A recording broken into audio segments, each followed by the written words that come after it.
सो दोस्तों, वीडियो सिर्फ और सिर्फ एजुकेशनल पर्पस के लिए, यहाँ पे आपको इन्वेस्टमेंट एडवाइस नहीं दी जाती है, तो वीडियो को देखकर आप सीख सकते हो और इन्फॉर्मेशन को ले सकते हो। बाकी दोस्तों, इससे पहले एक वीडियो आपके लिए आ चुका है, जिसको अगर आपने देखा नहीं तो आप इसको जरूर से देख लेना, क्योंकि एक बहुत बड़ी न्यूज़ है। ट्रंप की तरफ से $1 लाख की फीस लगा दी है, एडिशनल फीस लगा दी है H1B वीज़ा एप्लीकेशंस के ऊपर। बहुत बड़ा इम्पैक्ट हो सकता है इसका IT कंपनीज के स्टॉक्स के ऊपर मंडे के दिन, तो इसके ऊपर डिटेल में बातचीत की है, उसको आप चेक कर लेना पिछले वीडियो में।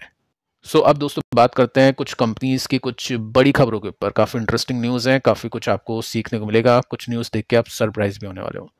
जैसे फर्स्ट न्यूज़, इटर्नल आप देख सकते हैं, जोमेटो जिसका नेम है, और इसमें रिटर्न्स अगर आप देखोगे तो 170% के रिटर्न्स इसमें बन चुके हैं। लिस्टिंग से लेकर अभी तक ब्रेकआउट्स वगैरह सब कुछ हो चुका है। इसमें एक ब्रेकआउट यहाँ पे होता है, सेकंड ब्रेकआउट इसमें यहाँ पे निकल जाता है। ब्रेकआउट के बाद में इस तरह की तेजी बनती है, देखते ही ये तेजी इसमें आती है या नहीं आती है। टेक्निकल्स क्लियर है, पिक्चर क्लियर है, स्टॉक अभी काफी बुलिश है। 3 लाख करोड़ का मार्केट कैप है और 1019 का पी रेशो, यानी बहुत ही एक्सपेंसिव है। और उसके पीछे का रीजन आपको बताइए, ब्लिंकिट जिस तरह से ग्रो कर रहा है, ब्लिंकिट की वजह से काफी ज्यादा मार्केट कैप्चर ये कर चुके हैं और एक झटके में ये अच्छा प्रॉफिट निकाल लेंगे जैसे इनकी कुछ भी फीस बढ़ जाती है तो। ठीक है, सेकंड जो कंपनी है इसका नाम है डी मार्ट, एवेन्यू सुपरमार्ट। दोनों कंपनीज को साथ में मैं आपको दिखा रहा हूँ क्योंकि आपने थंबनेल देख लिया होगा। इसमें 675% के रिटर्न्स बने हैं जब से ये लिस्ट हुआ है, और ये ऑल टाइम हाई नहीं गया है 2021 के बाद में। तो स्टॉक इटर्नल से स्लो है, जोमेटो से स्लो है काफी ज्यादा, वैल्यूएशन कम है, मार्केट कैप 3 लाख करोड़ के आसपास का है।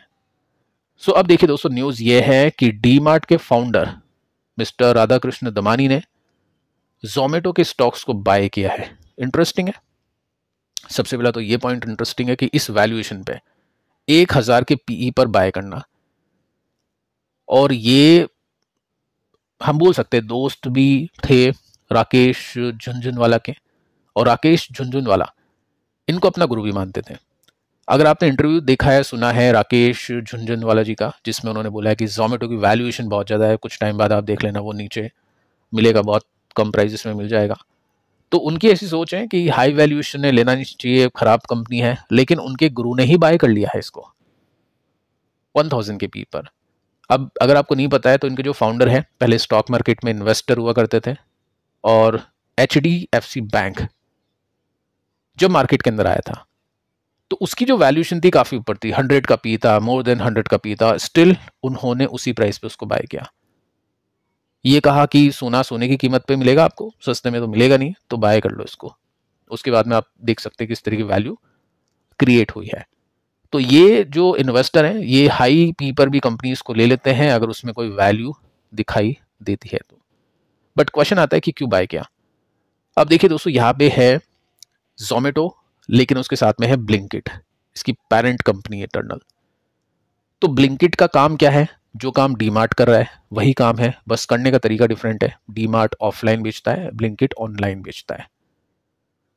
और इसमें कितने स्टॉक्स लिए, सबसे पहले अपन उसको चेकआउट करते हैं। यहाँ पे आप देख सकते हैं इन्होंने और इनकी जो वाइफ है, इनके डीमेट अकाउंट के अंदर ये दोनों डील्स में स्टॉक्स लिए हैं। यहाँ पे आप सिंपली नोट कर सकते हैं 47.5 मिलियन स्टॉक्स।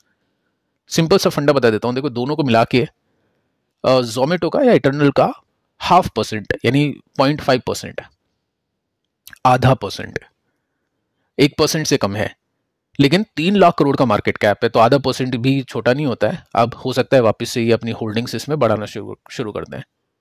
तो आधा परसेंट लिया है जोमेटो का, ये हिस्सा इन्होंने ले लिया है। अब देखिए, ये तो नहीं पता है कि क्यों लिया, क्योंकि इंटरव्यू में आते नहीं है, टीवी पर आते नहीं है, क्वेश्चंस वगैरह इनसे कर नहीं सकते हैं।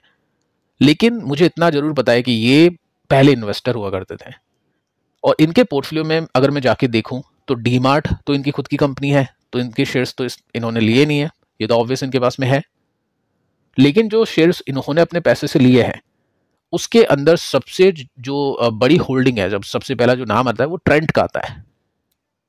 होल्डिंग वैल्यू अगर आप देखोगे ना तो देखो इसके तो कंपैरिजन है ही नहीं, क्योंकि ये तो खरीदे नहीं है इन्होंने, लेकिन जो खरीदा है वो 2034 करोड़ की होल्डिंग वैल्यू है। ऑब्वियसली सस्ते में लिया होगा, लेकिन अभी की जो वैल्यू है 2234 करोड़ की है, तो काफी बड़ी पोजीशन है।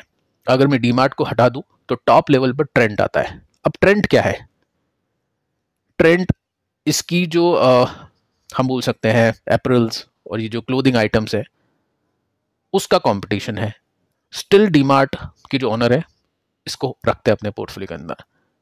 तो एक पॉइंट हम ये देख सकते हैं कि इनको लगता है एज एन इन्वेस्टर मुझको इस सेक्टर में ग्रोथ दिखती है, क्योंकि मैं उस सेक्टर से हूं, तो मुझे लगता है कि ये कंपनीज भी अच्छा करेगी, तो क्यों ना इन कंपनीज में भी इन्वेस्ट किया जाए, कोई क्राइम तो है नहीं। तो इसी वजह से मुझे ऐसा लगता है कि ब्लिंकिट के अंदर भी इनको काफ़ी अच्छी ग्रोथ दिखती है, और इसी वजह से ब्लिंकिट को इन्होंने अपने पोर्टफोलियो का पार्ट बना दिया है। आगे चल के देखते हैं दोस्तों, अपनी होल्डिंग्स को इंक्रीज करते हैं या क्या करते हैं। इस वैल्यूएशन पे इतना ऊपर जाके ऑल टाइम हाई पे खरीदना बड़ी बात है।